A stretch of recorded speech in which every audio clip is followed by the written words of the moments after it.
going on, everybody? Welcome back to the new channel. If you've ever tried to start a new channel yourself, you know it's a grind, so help me out and hit that subscribe button. You won't regret it. We're going to be dropping a lot of content coming soon on any and everything in the Apple ecosystem. Let's go!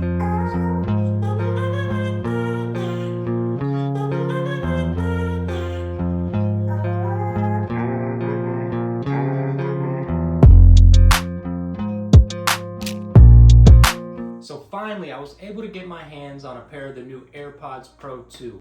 At first, I wasn't too convinced that these were much of an improvement over the first generation AirPods Pro. So instead of doing the normal impulse buy when a new piece of tech comes out, I was patient and I waited till these things were on sale for $200 during Black Friday. And once I started using these, I could tell right off the bat that there were some major improvements over the first generation. And that's what we're going to talk about today.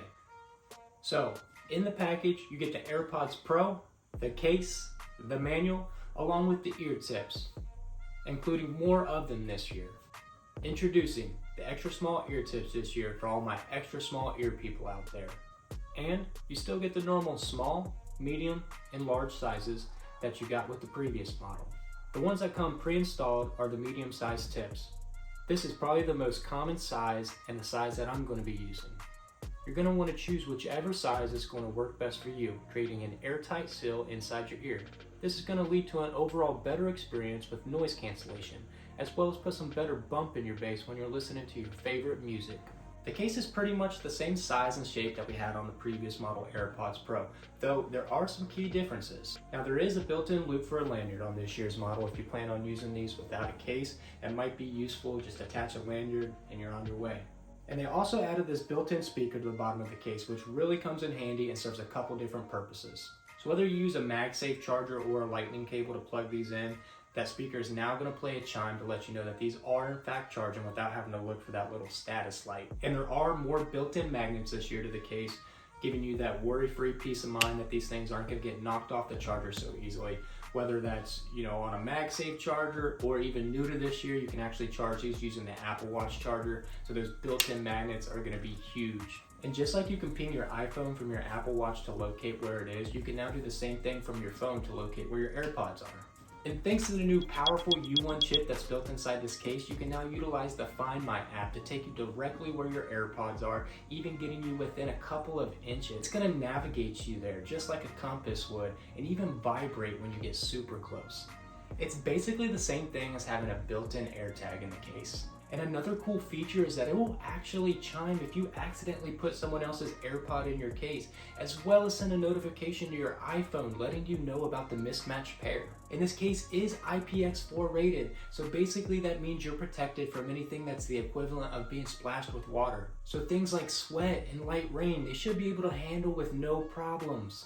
Now Apple does claim that you'll get up to 6 hours of playback with noise cancellation on a single charge, which is pretty good, if it's actually true.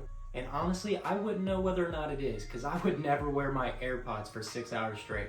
But just for this video's sake, let's assume that it is true.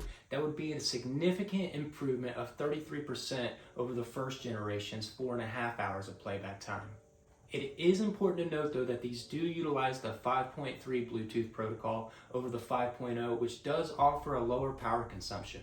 And when you factor in being able to charge them with the case, all in, you'll get somewhere in the neighborhood of 30 hours of continuous use.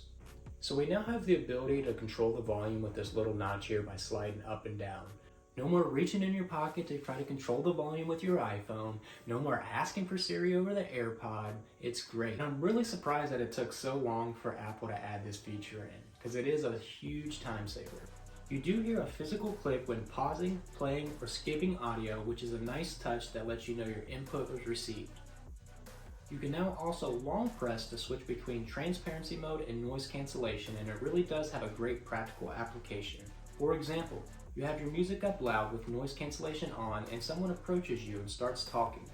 With noise cancellation on, you better practice reading lips if you want to understand them. But now, with a simple long press, you can hear them clear as day. You can also customize what modes you want the long press to activate through your settings on your phone, iPad, or Mac. It's kind of crazy the technology that these possess. The H2 chip is what's driving the noise cancellation. They claim the noise cancellation is 2 times stronger in the second generation, but I'm not quite sure how you measure that. So again, I wouldn't be able to tell you with certainty if that's a true statement. You can also use adaptive transparency mode to reduce loud sounds around you. A good example of this would be if you want to go out and enjoy 4th of July, but you aren't fond of the loud explosions from the fireworks ringing in your ears. Adaptive transparency will now reduce any sound that's over 85 decibels to a normal level in real time without delay. And while this is going on, you'll still be able to hear others around you talking normally. Another cool new feature is that now on both the AirPods 3 and the AirPods Pro 2 is personalized spatial audio. Using the True Depth camera, you can now create a personal profile that maps out the shape of your head and ears to give you a personalized listening experience. This spatial audio profile can now be synced across any of your Apple listening devices that support it. With spatial audio, you have two options: stereo audio and spatial audio, both providing an immersive sound that surrounds you and follows the source of the sound with whatever movements you make.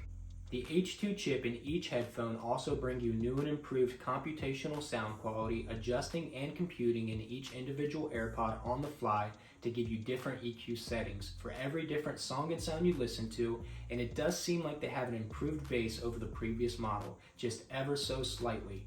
Also, these are still delivering the same 16-bit 48 kHz audio.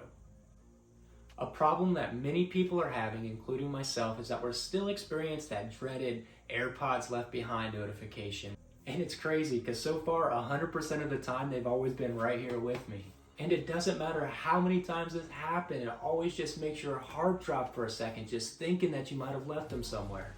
Or even get you thinking that maybe you didn't put your AirPods back in the case and you left the left AirPod sitting on the desk somewhere and you took off for the day. And a solution to this doesn't seem like it'd be that difficult of a fix. And I know there's a lot of people complaining about this. There's even a subreddit of people going back years complaining about the same problem. Anyways, come on Apple, we gotta fix this. We can do better.